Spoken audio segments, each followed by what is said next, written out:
Next, a man charged after allegedly ramming Shepparton businesses. Police confident of an arrest over a fatal Melbourne brawl. 10 people reportedly shot in Toronto, and the Wangaratta Turf Club redevelopment takes shape. 9 News Border Northeast next.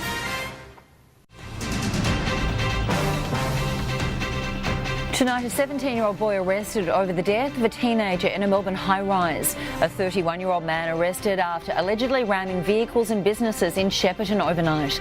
Drunken footy fans put on notice as the AFL resists calls to segregate the crowd.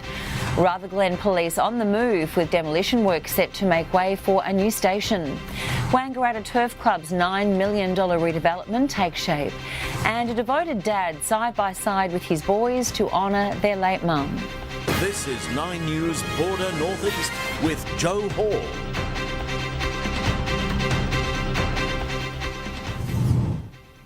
Good evening. Drunken fans have been put on notice in the wake of the violence at Cardinia Park. The AFL says the behaviour is unacceptable but has ruled out segregating the crowd. Neri Tai with today's developments. Rival footy fans at their ugliest. Punching on at Cardinia Park while one Cats fan goes in for a kick. A technical specialist has endured hours of painstaking questions as Boris Ristevski's lawyers cross-examined him about mobile phone records. The expert witness was quizzed on the use and movement of the accused wife killer's phone. Crime reporter Alexis Daish was in court. Oleg Privitin's evidence is so sensitive, police say they fought to keep it secret. The technical specialist at Optus is a key witness in the case against Boris Ristevski. It marks the beginning of one final week before Boris finds out whether he'll go to trial for his wife's murder. Alexis Daish, 9 News. A major breakthrough tonight in the hunt for Large Hole's killer, with homicide detectives questioning a 17-year-old boy over the deadly assault at a city apartment building. Live now to Lana Murphy. And Lana, what do we know? Good evening, Joe. Well, it's just been confirmed that homicide detectives have arrested a 17-year-old male from Sunshine North this afternoon in relation to the murder of 19-year-old Large Shoal, who was found fatally wounded inside the hallway of an apartment on Beckett Street around 5:15 Saturday morning. Joe, that 17-year-old Sunshine North male remains in custody. No charges have been laid. Thank you, Lana. A man who smashed a sledgehammer through doors at a Geelong job agency has avoided jail due to mental illness. Anthony Wedding was hearing voices at the time and was desperate to find employment. Madeline Slattery with more. Anthony Wedding was a frustrated job seeker when he took a sledgehammer into the agency helping him find work. Madeline Slattery, 9 News.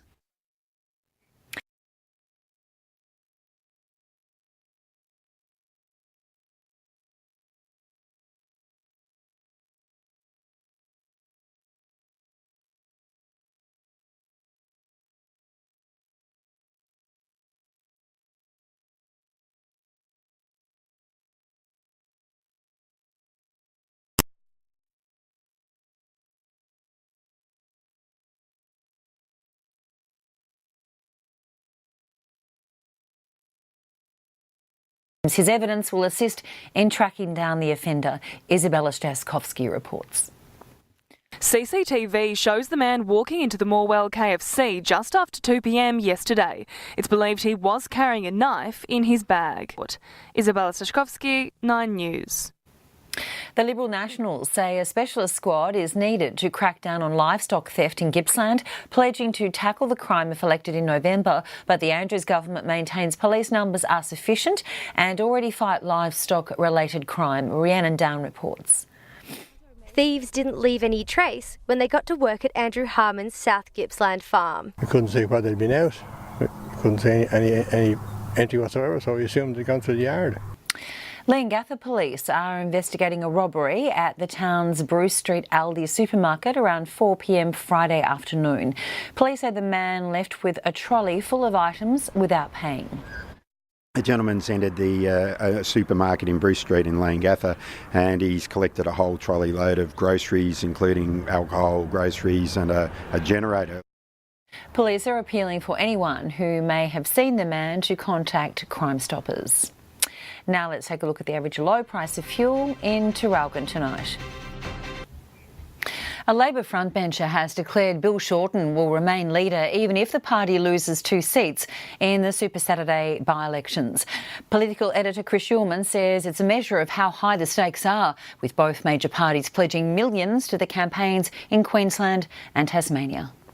Good to see you. In a troubled corner of the top end, the Prime Minister wrestles with a question that's a long way from being answered. What is the plan to ensure that kids are safe? And the only poll that counts is on Saturday night. Chris Uhlmann, 9 News. A gunman has opened fire on a busy street in Toronto, killing a woman and injuring 13 others, including a little girl, before he was shot dead. The area was full of packed pubs and restaurants, but a motive remains unclear. US correspondent Lizzie Pearl with the latest. A lone shooter fires into a restaurant. Was it from that car? When 9 Local News returns, a drink-driving Liberal MP who blew 4 times the legal limit under pressure to quit Parliament. And the end of a family favourite forged on the goldfields.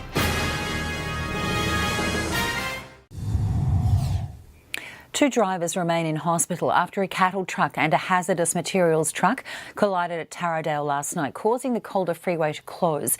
The driver of the cattle truck was sent to hospital with head and leg injuries after the collision around 6:30 p.m. The other driver sustained arm injuries. Both remain in the Royal Melbourne Hospital in a stable condition. Castlemaine Rock has been enjoyed by generations of Victorians since the gold rush, but now it's the end of the line for the once popular family-owned lolly. Alan Ruskell explains. They're the golden nuggets of goodness that link us to our gold rush past.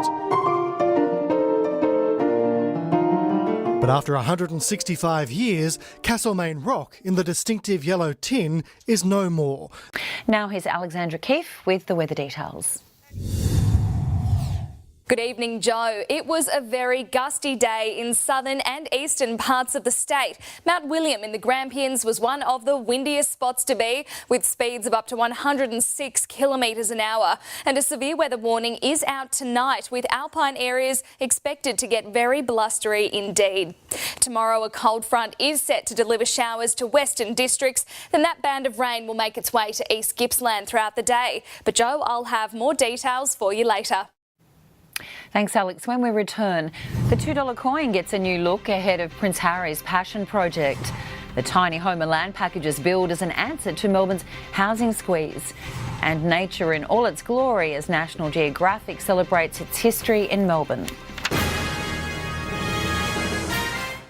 Taking a look at finance for this Monday, and it was a tough day on the share market, with the All Ordinaries Index falling 57 points by the close of trade. Our dollar is mixed against the majors, right now fetching 74.19 US cents. The upcoming Invictus Games in Sydney has been honoured in gold. A new $2 coin set to be rolled out for the big event. The currency was unveiled during a swap meet today and features a striking image of an athlete in a wheelchair. Clint Stanway joins me now with sport. Thanks, Joey. Good evening to you. Tonight we are live to AFL House after a young hawk cops a whack from the match review officer. Also, Bernie hits back at his critics, but then again, Francesco tames Carnoustie and also Tiger to win the Open. And Chautauqua again puts his foot down. I ain't racing. Melbourne's Bernie Vince has defended his post-game actions where he was seen laughing with Geelong opponent Patrick Dangerfield. That banter, in the wake of a loss, has drawn widespread criticism. Ayrton Woolley reports. While it might have been all smiles for Bernie Vince today, the backlash is copped for this exchange has been no laughing matter. Francesco Molinari has held off an inspired charge from Tiger Woods to claim the British Open. A winner by 2 shots, it's the first time an Italian has landed a golf major. While Tiger finished in a tie for 6th, Jason Day and Adam Scott were the best of the Aussies. Braden Ingram reports. The foundations had been laid for a Tiger fairy tale. This is the Tiger of old.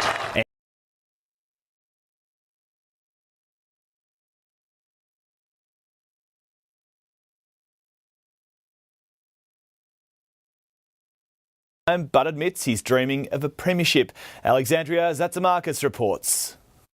There's a buzz around the Warragul camp as the senior squad gets a step closer to finals footy. The feeling's awesome. It's probably the best it's been in the 4 years that Skid has been here.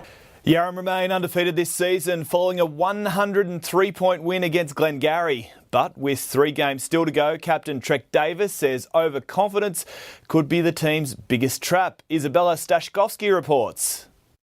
First place Yarram breezed through the weekend's clash against its 10th placed opposition, leaving captain Trek Davis confident the team can continue its winning streak and take out the title this year. There you have it, Joey. That is the latest sport for you. Good on you. Thank you, Clint. Coming up in 9 local news, Alexandra Keefe with all the weather details.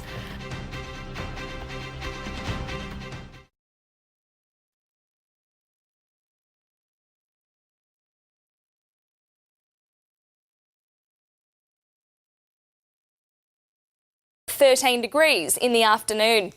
In central Victoria, maximums were warmest in Swan Hill and Kerrang, which both topped 17. Cooler in Castlemaine with a top of 12. Statewide, a cold front delivered showers to the west, and those are currently contracting to the far north and southeast. But there wasn't much in the way of rain totals, with most areas recording around 5 millimetres. There's also the chance of thunderstorms in the west this evening. Tonight and into tomorrow, a severe weather warning has been issued to southern and eastern parts of Victoria. Winds of up to 120 kilometres an hour could be recorded in alpine areas, while other districts could get gusts of up to 80 kilometres. Tomorrow, another cold front rolls in from the west. We can expect more scattered showers and the chance of thunder near the coast. The northwest is likely to remain dry and fine, and most areas will have a mild day with fresh northwesterly winds. By Wednesday, we're heading for more isolated showers, and those are set to fall as snow above 1,300 metres. It'll again be cool and grey with moderate northwesterly breezes. Then on Thursday, we can see a low pressure system developing over the Bight. That is set to bring showers of up to 5 millimetres to the west, with that light rainfall expected to cross the rest of the state on Friday.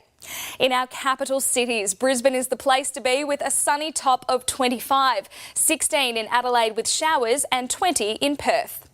Melbourne tomorrow is heading for a windy top of 16 with showers.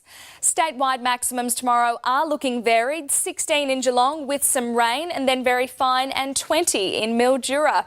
In central Victoria tomorrow, our overnight temperatures are set to fall to 6 degrees or below. Then we can expect a partly cloudy day with a very high chance of afternoon and evening showers.